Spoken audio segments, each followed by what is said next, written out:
Hey there, everyone. Welcome to Brand Growth Live, where we talk to entrepreneurs like you and answer your marketing questions right here in person and dive into them. We expect that our conversation today should help a lot of people. We're actually talking about how do you build multiple brands at the same time.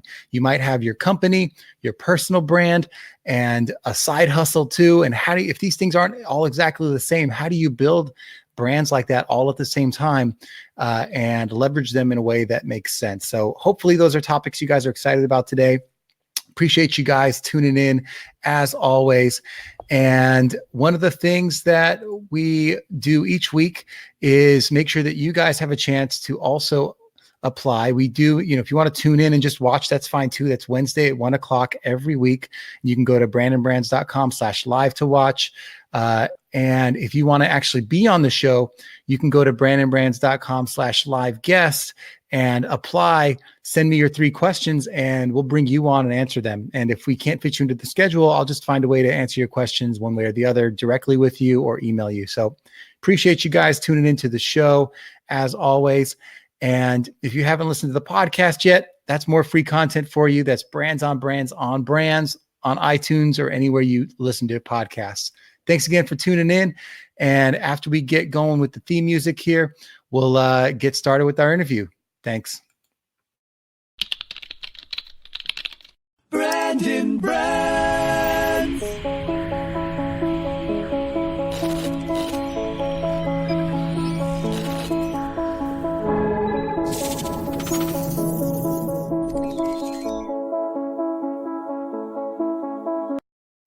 All right. Well, thanks again, everyone. Today, I'm excited. It's always great to bring on real people to share our conversations with us and get into like what's actually bothering people. It's one of my favorite things that we're doing here these days. And this format of doing it live is very exciting.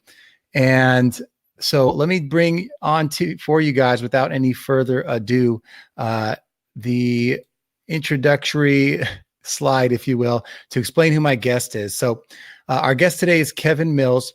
And let me throw this into presentation mode so you can see it. That's the technical stuff for you there. There we go. Kevin Mills is someone I met through just regular networking. We're in one of the same kind of communities online on Facebook and have kind of connected as we have some similar interests. And Kevin reached out, had some questions for us today, and I thought they were amazing questions that a lot of you would relate to. Kevin has, a 9-to-5 job, which, I'm sure goes more than 9 to 5.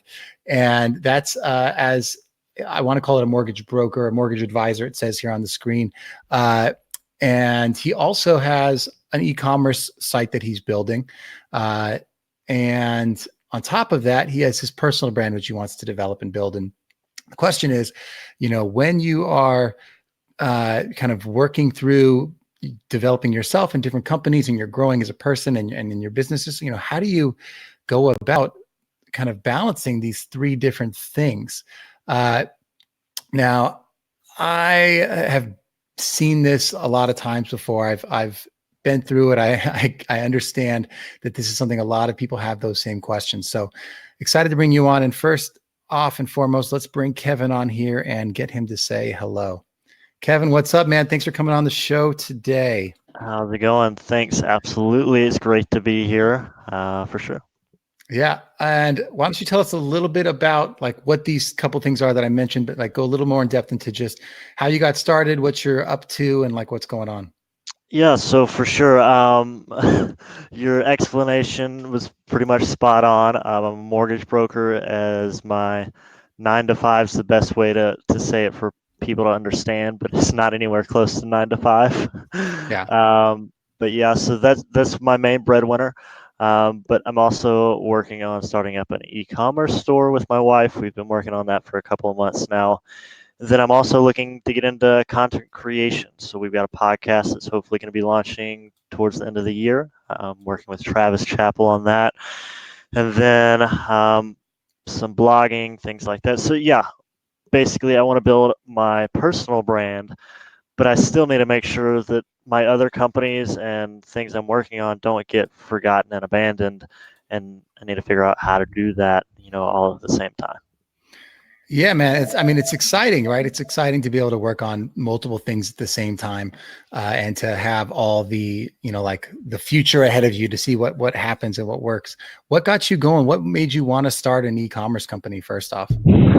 That's a really good question. So, I haven't really thought about it, but probably YouTube. I'm sure I saw one of those ads about, oh, I make millions of dollars doing this, blah, blah, blah. And I'm always a sucker for that, right? And so I just started doing a bunch of research on it, and I was like, I think I could actually do this. And so it was one thing led to another. I've always wanted to have my own store for some reason, and e-commerce is literally the quickest destination to do that. So yeah. Awesome, man. Well, and for anyone viewing, thanks for showing up, and make sure to drop a hashtag live so we know you're here. Brian, I see you, man. Thanks for jumping on. You're always involved in the community, and all of our broadcasters out there. So appreciate you for showing up, brother.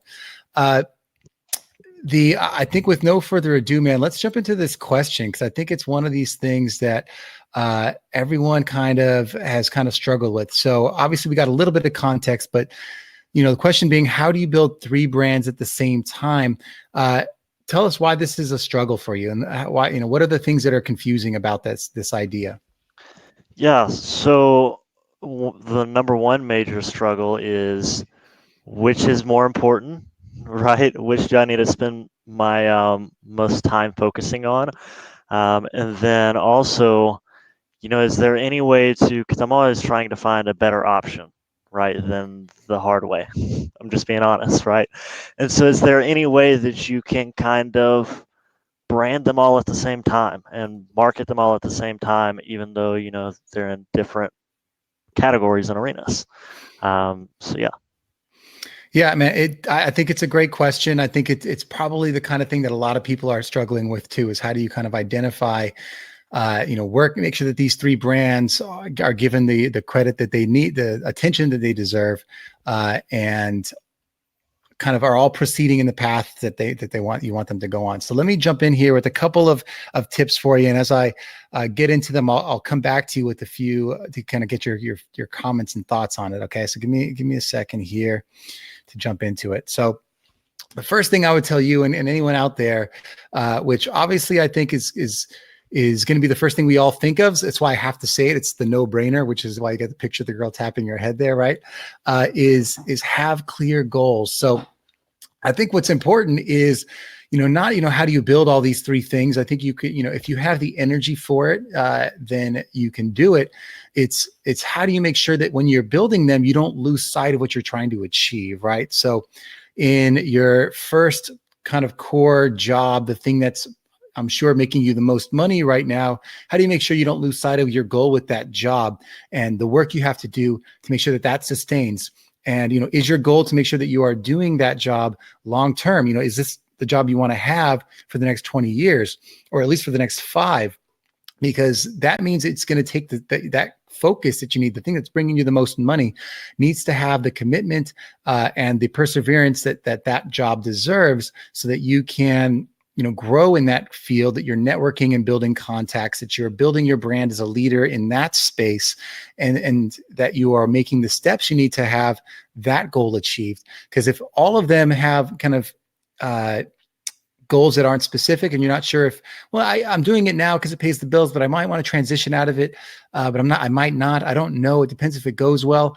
That's where people get tripped up, I think, is they don't know what they want to do. So having an idea of, at least, do you know if this is something you want to do for the next 5, 10, 15 years as your main thing is important, because then that dictates the kind of effort you want to put into it, what you tell people, and how you build that. So goals in terms of what you want to accomplish with that piece of the puzzle first. For the business where you're selling e-com, right? As I can imagine, it's something that's going to take a long time to gain traction on. That e-commerce, it's very competitive. There's a lot of people selling things online now. They make it easy when you can do Shopify and come on right away with that kind of stuff. So having a goal for, what you expect from that business, is it the kind of thing you think you're going to be able to sell a couple $1,000s a year on, or do you think it's really going to be able to scale? And if so, how are you going to get there?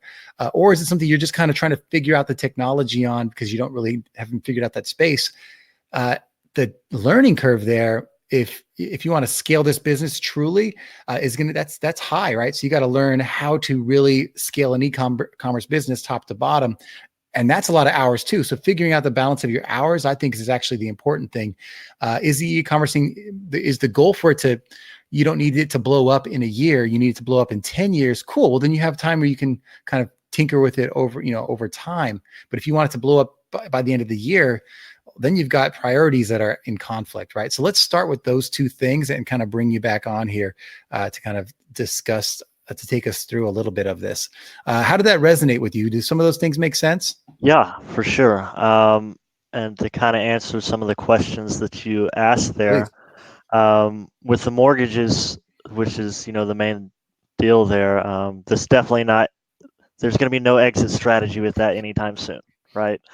I plan on that being here to stay for the long term. With that being said, 5-10 years from now, I'm not sure is going to be what takes up the majority of my time. But it's definitely here to stay. And then as far as with the e-commerce, I definitely think that one thing that you said that resonated the most with me is more of figuring out the systems right now.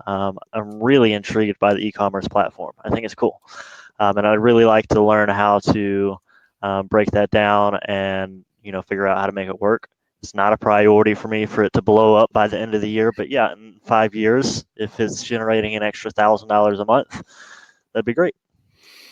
Yeah. And I think you can tell, right? The things that I worry about are, okay, now the time it takes to really be good at anything is like, it's high, right? So getting better and better at the mortgage game and the mortgage business, like the time you have to spend networking, the time you have to spend building your reputation in that, and even executing on the job is a full-time job in of itself, right? So I guess my question is, how do you find the time to do that well and, build an e-commerce site and learn that, top to bottom kind of strategy? And I guess that's all something you're figuring out too. I'm getting from the It's nodding. difficult. It's really difficult, right? Because mortgages are not, Home Depot, right? Right. It's Sunday night, for example. I was on the phone with a client at midnight, and to be successful in the way that I operate, that's just one of the things that I have to do. But yeah, it's difficult, and that's one thing I struggle with is, and it's not necessarily that I don't have the time, because I feel like a lot of people have more time than they think they have. Right. But it's figuring out how to structure that time, and what to put it into, you know. Yeah.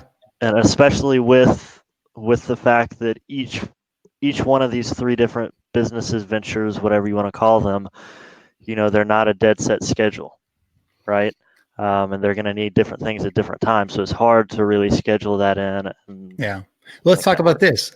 I can pretty much understand what your goal is for the mortgage stuff. I mean, you probably have a set amount of business and clients you have, and you want to maintain that, or you want to grow that at a percentage a year. And that's probably pretty easy for you to recognize.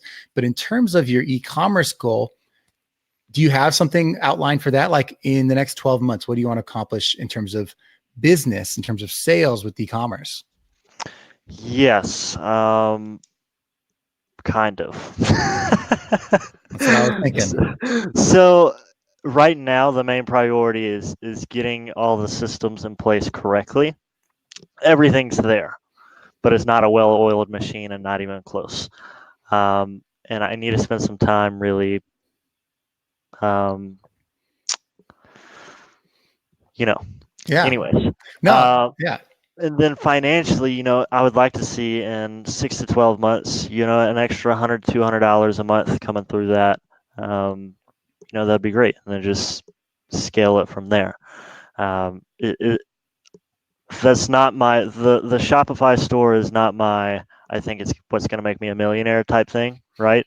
It's more of I just want to get these systems down because I like learning new skills, and I think it's really intriguing. So yeah. So and that gets back down to the goals, right? So if your goal is to learn the skills, to what end, or is your goal to build the store, and then how do you get there? Because it's great to have skills, right? But if your goal is to have an e-commerce business that's firing on all cylinders at a certain, by a certain time, you've got to figure out where's your time best spent, because why waste 12 months building something and learning how to build it when you can have it built in a few weeks if you outsource, you know what I mean? Yeah. And then you should maybe getting focused on product, finding products for the store and the rest of the operation of the business. I mean, there's a lot of these things here, but it's the speed of the goal. If the goal is actually to learn, and that's just the output is the business, but the goal is to learn because you want to know how to build e-commerce sites, or build e-commerce businesses. I think that's a fair goal too, but it's a very different goal than having an e-commerce business running, in 12 months or whatever it is. But I like speaking in shorter terms than longer because, we can actually map that out. Like if you want to have an e-commerce site built, it shouldn't take you 12 months. Yeah. I mean, for me, I think the learning the system is really the most important thing, and it actually ties in with more of my long-term goals because, eventually I do want to be in the coaching space and everything, and I would like to be able to have a variety of skills, right, to where I can help different businesses, not necessarily just one niche, because I get bored in niches. I just do. So, I like the idea of learning these different things along the way. That way, 5-10 years from now, I have the ability to use that knowledge. Yeah, no, absolutely. And I'd say, a great thing about understanding that your goal is learning is figuring out how do you do, even if you want to do that, how do you do that faster, right? Because if my goal is now to learn, like I wanted to learn podcasting, I tinkered with it, but I wasted, months and months doing that. But when I hired a coach, then within 6 weeks, I knew how to do a podcast professionally, top to bottom. And there's something to be said there. If your goal is actually the learning, then how do you set yourself up to achieve that goal faster and more effectively and the right way? Because you might be learning bad habits now doing it on your own and learning through trial and error and mistake when you could be learning through coaching, and that kind of thing. Have you thought about coaching?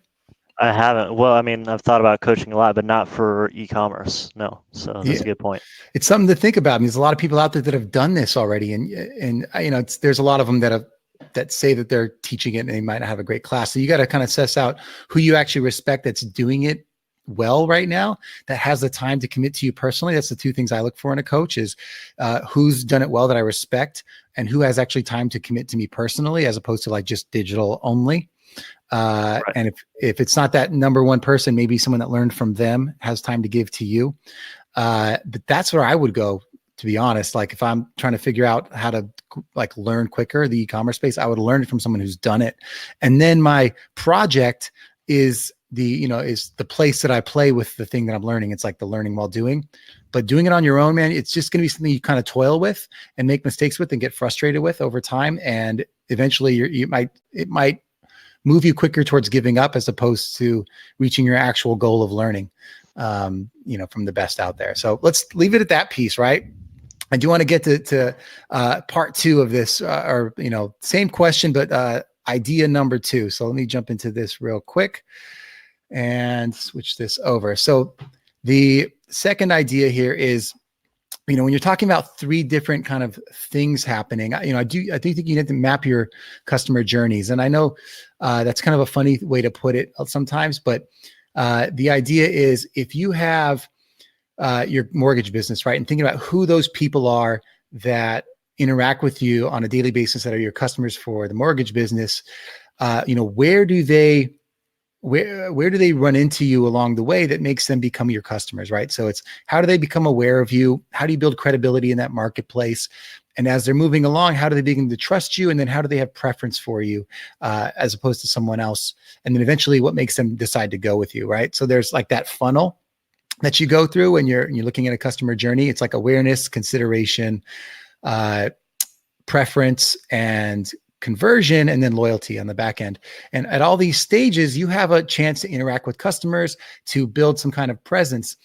And at each one of these stages, when you're building a brand, they're going to be very different for the different types of people for your different businesses. So your mortgage clients are going to be people that are like local, that, first are in your friend group, and then, or have been referred to you, or you run into them at an event and they realize that that you do this thing, or you get them as a referral from someone else in the business.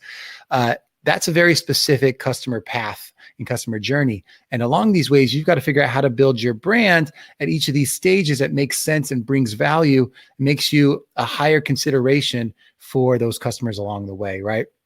And each of those things takes work. It's, each of those is its own level of branding. It's building authority. It's building reputation. It's putting out thought leadership pieces. It's, building helpful content for people that are looking for housing, whatever it is. All of that is going to move you further along the way on that brand path. Now, if you look at your other business, the e-commerce business, very different customer. Like, maybe someone who's your mortgage business will go online and buy this thing, but obviously they're not even the same person. And one can be literally anywhere in the country. And maybe it's focused more, if it's like what looks like jewelry and things like that, maybe it's more for women. Maybe it's not meant to be, maybe it will be. Like, that's a very specific target as well. And that's an entirely different path, different strategy, different place that they become aware of you, different way to make them start to trust you and convert, different places you have to get credibility from. It's not, from the other local hangouts. It's now from like people that purchase it, or people that have credibility in the space, or, jumping into some trend setter, like blogs, whatever it is, finding ways to build attention. Or it's direct Facebook ads targeted to exactly where you need it to be targeted, so you can, for each product, build attention and then bring it back. It's a very different strategy. So for me, it's not confusing at all. It's they're not aligned products. There's no synergy. And that's where I would have started. If maybe these things would have had synergy, we'd have a different conversation entirely, but they're completely different products and paths. The only common denominator is you're the one executing it. So for me, they're very different journeys, and each one of them deserves their own marketing plan, top to bottom, because they have their own customers with their own needs and their own kind of path towards conversion. And so I would obviously keep those things separate. Now, the third piece of this is what I think is interesting, is your personal brand, right? Your personal brand, you're trying to elevate along the way. That's the thing I think you can do no matter what. I mean, if your personal brand is going to help you when you're doing your mortgage broker, work. That's your personal brand is going to help you later on when you want to coach on doing things like building a business or launching e-commerce. It can help with the e-commerce business in general, if they want to know that there's a face behind the business, and that there's someone they can trust, and it's not just this site that's been thrown up.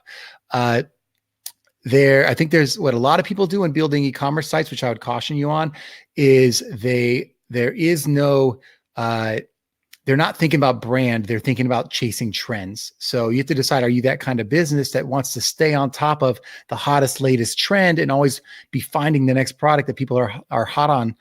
Or do you want to build a brand that people resonate towards, that will take time, that'll take investment into the brand of the business, investment into yourself in terms of becoming that and building relationships with customers. And that's an entirely different model. So, you could see these three journeys all kind of have their own roadmap.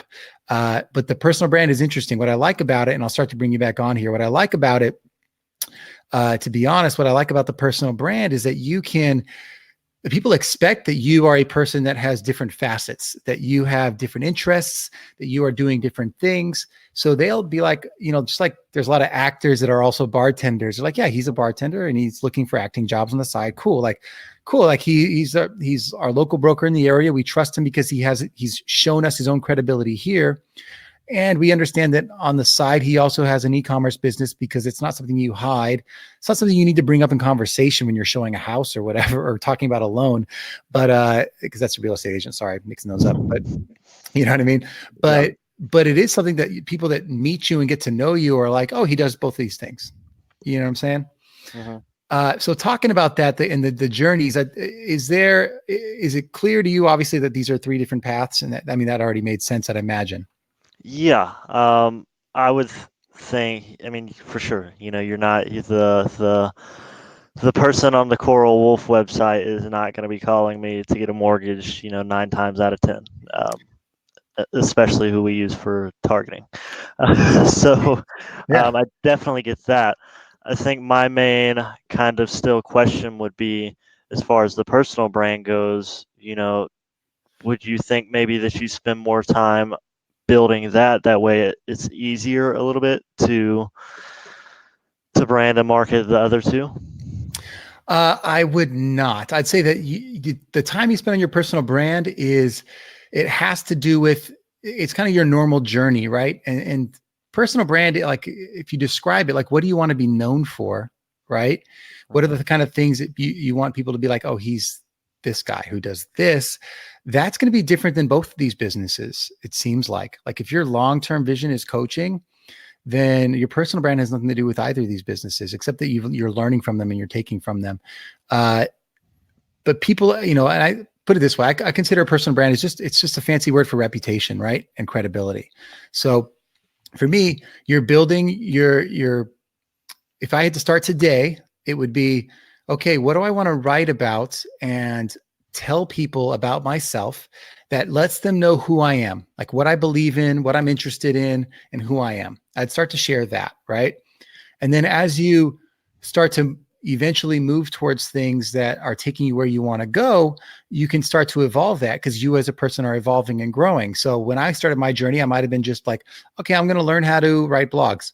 And then next day I'm going to learn how to do a podcast. So next day, now I'm doing Facebook Lives. These are things I can share along the way that aren't the same, but they're connected on my journey. Right. So I think you can do that too. It's just your personal reputation and your story. Until you tap into your personal brand as a business, which it is not right now, until then, it's just you documenting and sharing who you are and your story and your beliefs and your values.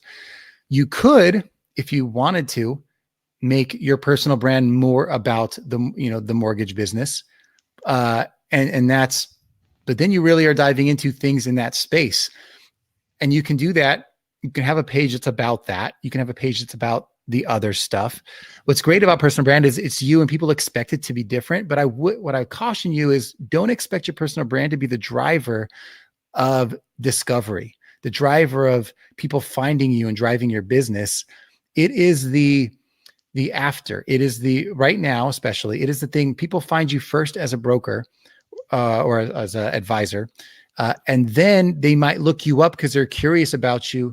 And then it takes them to this site where they learn, all these things that you do. And maybe you've written some pieces that talk about that industry. Maybe you've written some things that talk about other things that you're doing. And it just makes you an interesting person, right? Mm-hmm. As opposed to saying, I'm going all into my personal brand and people are going to, because they like me, start to take advantage of my products. That doesn't exactly work because you then got to figure out why people are going to be attracted to you. Like what's bringing them to you? What are you talking about? And then what do those people need? You have to solve their problem. Personal brand businesses don't revolve around what you want to sell. They revolve around what the people that you bring to you, what they need and what problem you solve. Right. So if you started today saying, I'm a personal, I believe this, and this, and I want you to buy some bracelets on this website. Well, it's not going to happen. Mm-hmm. But if you start talking about it, like trends in women's jewelry, and that's what you end up writing about, you put some content about that. Maybe those people that read that would be interested in knowing what your top recommendations are and want to buy it. Or maybe they'd want something else. Like, I don't know, but you'd have to, once you build the community, then you would be able to find out what that community needs that you could sell them. But that personal brand business is a longer way out. Once you've kind of settled on what that thing is that you want to gather people around that you believe in. So it's maybe, let me get some reaction from you in terms of like how that's sitting with you. Yeah, I mean, it makes sense. I think I was kind of under the misconception that if you could build a personal brand, then you have a platform of people that you could not necessarily say, hey, go buy this bracelet, but you could say, hey, go check this out or share it or whatever, and just kind of exponentiate and grow different brands quicker if you had an original platform. But I can see how that doesn't make sense when you're talking about two different things in and of itself. Yeah, and it can work, right? It's worked for lots of people out there, but you have to start your brand journey just about you and what you believe in, and that I think the products of that you have to figure out later, right? So if you want to keep your personal brand disconnected from your e-commerce and your mortgage business, that's fine too.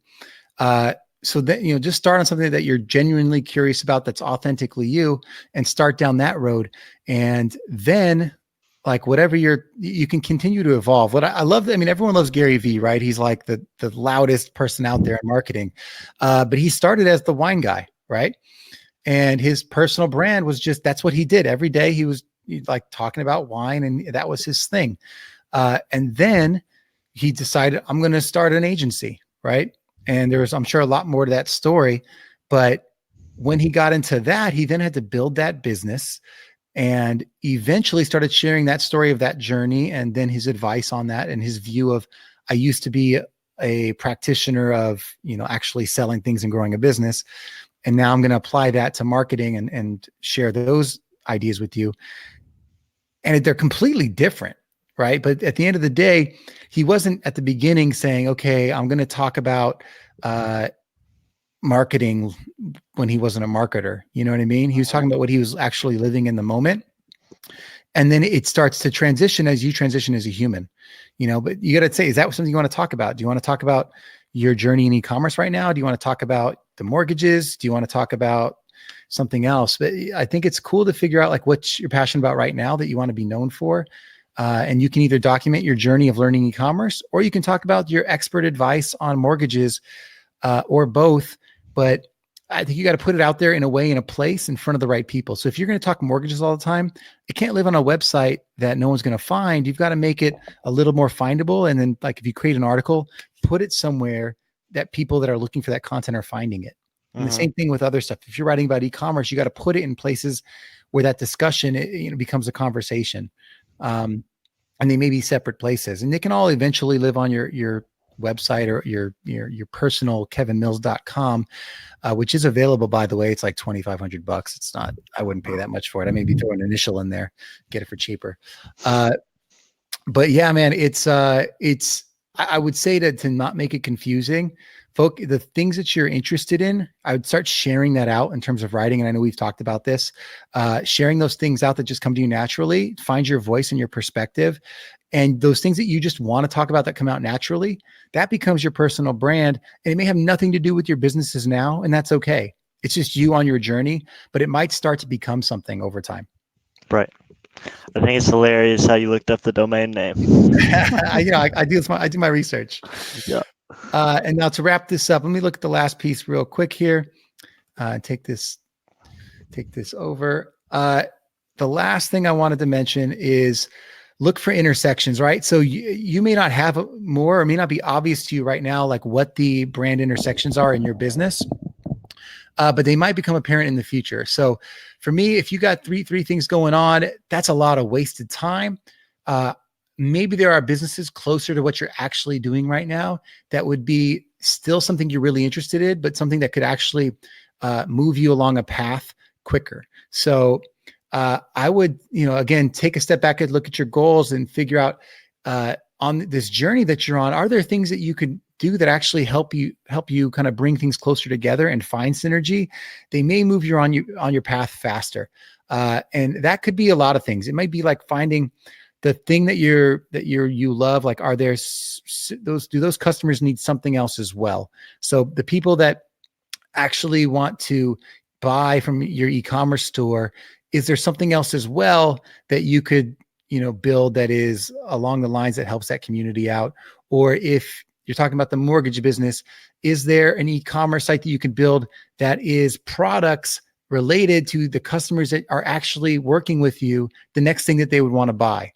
Like, okay, you just bought a house, we sell welcome mats on our e-commerce site. Like, I don't know, like find something that actually has synergy to your to your business now, because at the end of the day, if you're not passionate about bracelets and trinkets and stuff like that, if that's actually not, if it's the business, not the materials, then maybe find materials that actually connect to the thing that you're doing now. And any way that you can find synergy kind of creates a little more interest in the story you're telling over time. If there's no intersections, there's none. But if you're willing to move in certain places because there's something there that just naturally makes sense, lean into it. Like, why not make it make sense over time? So let me kind of bring you back on here and kind of get your feedback on that. Yeah, for sure. That makes a lot of sense. I was kind of, when you mentioned that, it kind of made me think of what Amazon did, buying the real estate company in partnership. So when you buy a house through that broker, then you get like $5,000 of Amazon services. So yeah, you got the intersection there. So that Have makes a you lot of thought of sense. that before? Is that an idea you've had? It's not. I haven't thought about that at all, really. It just started going through my head though. Right. I mean, now you're For like, oh, sure. there's a million products I can put on this site Yeah. that, door knockers and like whatever it is, trash cans. I don't know. Uh, Totally. yeah, like literally anything. And it's like suddenly, if you tie these things together, maybe there's added value that the person wants to work with you now because you're also the person that brings these other things that just it makes you different, right? And so it's funny is there for the speed round here. There's two more questions that you had asked, and one of them was. Is well, let me jump to the third was how do you differentiate yourself in a saturated market, right? That was one of the questions. So Mm. for me, the easy answer to that question is it's the answer is in the question. You differentiate yourself by being different, right? Like it's written right there into the wording. But the hard part is that people have is they don't know what position to pick. They don't know how to isolate and find something that's different because everyone's doing the same thing. So what the best thing you can do is lean into the things that come naturally to you and say, okay, if there's other people that are also brokers in your market, like how do I differentiate in that way? How do I build relationships that are different, that deliver different kinds of value?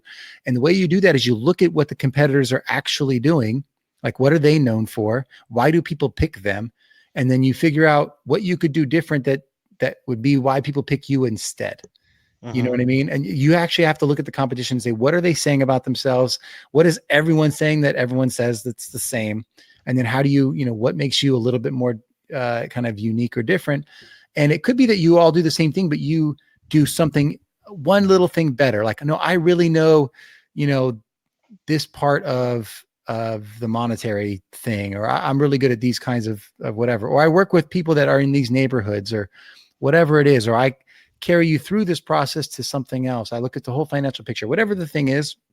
Like, you've got to figure out what is different. And if there's not anything different, then you just got to have to deliver every time and learn from your customers what it is that they liked about you and kind of listen to them to figure out what that positioning is.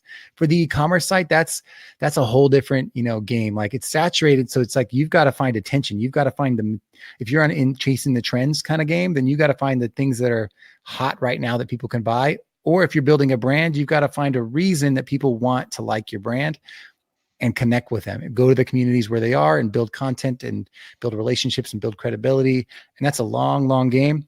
But really it's about finding out what the competition is doing, figure out where you want to be, how you want to be different. And that could be service. It could be products. It could be the way your processes. I mean, there's a million ways to do it. Your approach to something is different than other people's approaches. And if you go to Medium, I have an article I'll forward you after this that talks about like the 9 different kind of categories of ways that people differentiate themselves. But at the end of the day, man, that's what it's about. And then your last question had to do with, is it important to have a long-term vision for your company or your personal brand first? And I think we've kind of covered some of that today. But how does some of this sit with you? Do you have any other kind of thoughts or questions on this? Yeah, I mean, it makes a lot of sense. Several of the things you talked about. It's kind of an overload of information, but I think what's really resonated with me most is to kind of figure out if there is ways that we can make an intersection of customers instead of doing all this extra work for nothing. Hey man, if there's nothing else there, man, I hope that helps, because at the end of the day, if you can find ways to use your time more wisely, especially when you're being pulled in a lot of directions, anything that can save you time and bring you focus, uh, is gonna be a game changer for you. And I would the place that I would look for those synergies is the place where you have the passion, the thing that you are the most curious about right now, which sounds about the e-commerce. I would build things out around that. So it's like, okay, if this is the constant, what are the layers around that that can tie into the things I'm currently doing? And make sure that everything kind of leads towards that. You're always going to be the broker, but like, how do things help take you to where you want to go? And how do you get there faster? Like, that's for me, like, how do you make them work together, but also how do you get there faster so you're not dragging your feet on something and then you lose the curiosity, which is, hard to get to begin with. Yeah. So man, great spending time with you today, man. You too, for sure. I appreciate you coming on. I hope everyone else got some value from this story as well. If you guys were listening or you were listening on a replay, throw some likes up and let us know that it resonated with you as well. Kevin, thanks. I'm going to let you go here, man, but I'll catch you on the internet. So yeah, thanks. All right, brother. All right, everyone. What do you guys think of that? I'd love to know how you are like listening, how you're liking the material, how you're liking the comments and the questions that we're getting. And if you have your own, I'd love to hear your questions. Go to brandonbrands.com/live guest and let us know.